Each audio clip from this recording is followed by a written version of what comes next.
I'm a 29-year-old woman who recently received a call from my mother, someone I hadn't spoken to in almost 5 years. She reached out because my sister, Melissa, 27, and her husband, who was supposed to be my husband originally, had just gone through a tragedy. To get some background, my sister Melissa hooked up with my fiancé Lucas on the day of our engagement. Lucas and I had been together since college, and he proposed after almost 5 years of dating. He threw a surprise party for us on the night of our engagement, and I was thrilled until around 1 a.m. when I went into the backyard for better reception and caught my sister and Lucas passionately making out. I was shocked and hurt, feeling like my world had crumbled. They didn't notice me at first, but when they did, it was too late. I fled to a nearby hotel, hyperventilating and trying to process what I had seen. Then Melissa texted me, confessing her love for Lucas and admitting this had been going on for a long time. Later, Lucas texted me saying he proposed to me to try and forget Melissa. But it didn't work. He claimed it wasn't about me, it was about him and Melissa being meant for each other. He saw me as a placeholder to finally be with her. I stayed at the hotel for a couple of days, trying to pull myself together, feeling like life was playing a cruel joke on me. After nearly 4 days away, I returned home to collect my things and resume work to avoid getting fired. When I arrived, I discovered that my family had been living with Lucas, waiting for my return. It might have seemed touching under different circumstances, but I had left abruptly, ignoring everyone's attempts to reach out. When I finally showed up, chaos ensued. Everyone rushed to hug me and express relief at my return, even Melissa. She hugged me tearfully, but I was too stunned to react. Eventually, when things calmed down, I announced that I was back only to gather my belongings and leave for good. Lucas had been silent until then, but when I said I was leaving, he mentioned he had already packed and was moving in with Melissa. My family, my parents, aunt, and dad's sister, all smiled widely, despite the situation not being joyful for me. Melissa stood by Lucas, looking sad but still smiling. I couldn't hold back and demanded to know why they were all smiling. As far as I was concerned, Melissa had broken off my engagement and taken my boyfriend of almost 5 years. There was nothing funny or sweet about it. My mother spoke up, explaining they couldn't change the past but could accept the future. They believed Melissa and Lucas belonged together, even if their relationship started from cheating. They were sorry but felt this was for the best. Melissa apologized for falling in love with my boyfriend and wished she could have told me sooner. She acknowledged it was a painful way for me to find out. But they claimed to be deeply in love and committed to each other. Then, right in front of me, they kissed and my mother even wiped a tear from her eye. I couldn't contain myself and told them their behavior was disgusting, not sentimental or emotional. To my surprise, my family seemed annoyed with me, saying I was being bratty and selfish. They thought I should be happy for my sister instead of making it all about myself. I was shocked by their reaction and demanded they leave my house immediately. I couldn't understand how they could defend Melissa and Lucas while painting me as the bad guy. My father intervened, telling me not to act like a child and to accept that these things happen. He wanted me to celebrate my sister finding her soulmate instead of being jealous. I couldn't handle their attitude, so I packed some things and left without waiting to hear them out. They called after me, but I felt they cared more about Melissa's happiness than mine or what was right. They were so focused on justifying Melissa's actions that they forgot about my feelings. After that, my family tried to reach out several times, but I never responded. I didn't feel like I owed them anything after how they treated me. A couple of weeks later, I received an invitation to Melissa and Lucas's wedding, which I declined. Many of our mutual friends also declined the invitation in support of me. Some relatives who knew the truth also distanced themselves from my family after seeing how they treated me. It's been 5 years now, and I've essentially cut my family out of my life completely. They occasionally try to reconnect, sending well wishes on my birthday or New Year, but I always ignore them. I didn't block them, but I removed them from my followers and friends list on social media. I wanted them to see that I was living a great life and maybe feel jealous. It was petty, but it felt like the least I could do after everything they put me through. Until recently, I had no idea what they had been doing in the past few years. Then, about 4 days ago, my mother called me from an unfamiliar number. I almost hung up immediately, but she sounded desperate, so I reluctantly agreed to talk for a couple of minutes. My sense of humanity wouldn't let me turn my back on her completely. When my mother called, she explained that Melissa and Lucas had started a business a couple of years ago, but it was failing badly. Their investors were pulling out because the business wasn't making any profit. Despite borrowing more money, their situation worsened, and now they were deep in debt with loan sharks after them. They were being hounded by employees, investors, and lenders.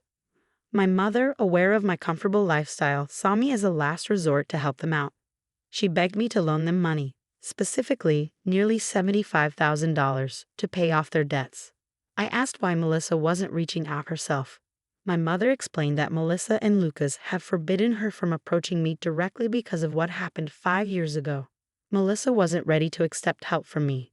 For months, my parents and even Lucas's family had been supporting them as much as possible, but it wasn't enough. Both families were retired and needed to support themselves too. My mother felt she had no other option but to ask me for help. I could afford to assist them, but I didn't want to. Melissa had chosen not to contact me for help, and I believed they had lost any right to make demands from me. The day they cheated on me, I told my mother that I couldn't and wouldn't help them, even if I could. My mother sounded upset and said I was being cruel, urging me to think about our family. I pointed out that Melissa and Lucas didn't consider me when they had their affair, and my family didn't think about me when they supported them. So I didn't feel obligated to help them now. I've worked hard to achieve where I am today, and I'm not going to just give $75,000 to two people who don't deserve it. My mother started crying on the phone, calling me selfish and warning that my sister and her husband would face serious trouble if I didn't help. I told her I couldn't help them and hung up. Since then, my mother has been bombarding me with texts every hour, pleading for me to reconsider and think about my sister. She insists this isn't the time for revenge and that I'll regret not helping in the future. I feel torn and unsure of what to say. I don't want to be seen as the bad guy, but I also don't want to help them after what they did. Am I the asshole for refusing to financially help my sister after she stole my fiancé 5 years ago? Update 1. I finally decided to block my family. I kept them around earlier because I wanted them to see my life and maybe feel jealous. I also thought cutting them off completely might be a regret if something bad happened to them, but now I don't care. I should have cut them off 5 years ago. I don't know why I kept them around for so long. Refusing to help my sister now isn't petty. It's just the sensible thing to do. They've already wasted a lot of money, and I doubt they can repay me even if I give them $75,000. While I'm well off, I can't just drop that kind of money without expecting it back. Even if they were close friends, I'd expect repayment. But Melissa and Lucas are neither close to me nor capable of paying me back, so there's no reason for me to help them. I talked to a couple of friends about this, and they agreed that I did the right thing by refusing to give them money, not out of revenge, but because it's impractical and unrealistic to expect me to help after they betrayed me in the past. Blocking my mother means she can't guilt-trip me anymore, so I feel relieved and have nothing to worry about. Update 2. Something major happened today. I was at work when my neighbor called, saying there was a couple outside my house screaming for me to come out and talk to them. My neighbor thought they seemed unstable and had been causing a scene for about an hour. I asked for a description, and deep down, I knew it was Melissa and Lucas. I rushed home immediately because I couldn't risk them getting inside. Luckily, I arrived in about 15 minutes and caught them trying to pick the lock on my door. I confronted them, asking what they were doing. I tried to call the police, but Lucas knocked the phone from my hand before I could. Melissa told me they were just here to talk and didn't want anything from me. Well, not right now, at least. I agreed to talk but insisted it be outside in the yard. I didn't feel comfortable inviting them into my home given the tension. They agreed, which was a relief. Melissa started explaining that my mother had informed her about my phone call and how I had ignored subsequent texts and blocked them all. He told me my behavior was unfair and that I should have moved on by now. 5 years later, he'd accused me of seeking attention from my family with dramatic acts. Melissa said she felt insulted by my refusal to help them and came to discuss it. She mentioned that while she managed to gather money this time by selling their house and jewelry, she might need more in the future. She needed to rely on me for that support. I bluntly told her she couldn't count on me under any circumstances because I despised her and her husband. I was furious and expressed how much I hated them. I was so angry that I mentioned it took a lot of effort not to hit her. Then Lucas insisted I sign a document promising future financial support. I refused, knowing it wouldn't be valid if I was coerced into signing it. I told them both to leave, but Melissa pushed me, saying I owed it to them as family and couldn't run from my responsibilities. I was shocked by her actions and nearly resorted to violence. Instead, I grabbed my phone, which had fallen, and ran to my car. I sped off without looking back. They stayed at my house as I drove away, which was unfortunate for them, but I didn't stop to check. I decided to call the police and report what happened. When I returned home, the police had already arrived within 20 minutes. I explained everything, and they arrested Melissa and Lucas. I knew the charges might not be severe, but it was worth it to have them removed from my life. It's been a couple of hours since then, and I haven't heard from anyone in my family. I expected someone to reach out by now, even from different numbers. But there's been nothing. I'm guessing they're either done with the situation and won't bother me again, or they're waiting for things to calm down before trying to contact me. Update 3. Hi everyone, so it's been about a week since my last update. I had started to think that my family might leave me alone after I called the police on Melissa and Lucas. But unfortunately, I was wrong. Just yesterday, my parents showed up at my house, asking if they could talk to me. They seemed more humble and less arrogant than Melissa and Lucas, so I allowed them in. My mother started crying as soon as she entered and apologized for ever taking Melissa's side over mine. My father explained that after hearing about Melissa and Lucas's arrest and their behavior towards me, they couldn't see them the same way. They decided to cut them off.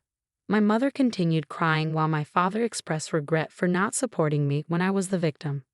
While I appreciated my parents finally coming to their senses, I explained that it was too little, too late for things to improve. I had become accustomed to living life on my own terms and didn't want to prioritize my family over myself anymore. Despite their visit and apology, I couldn't promise to work on rebuilding our relationship because I didn't see the point in salvaging something that felt irreparably damaged, even if it was with my parents. They protested a bit, suggesting we could fix things if we wanted to, but my reluctance was clear. I no longer wanted to try. I expressed my respect for their efforts, but reiterated that I was done with the relationship. They seemed disappointed but eventually left, asking if I could at least unblock them to stay in touch. I've unblocked my parents, which feels odd, but I've made my decision.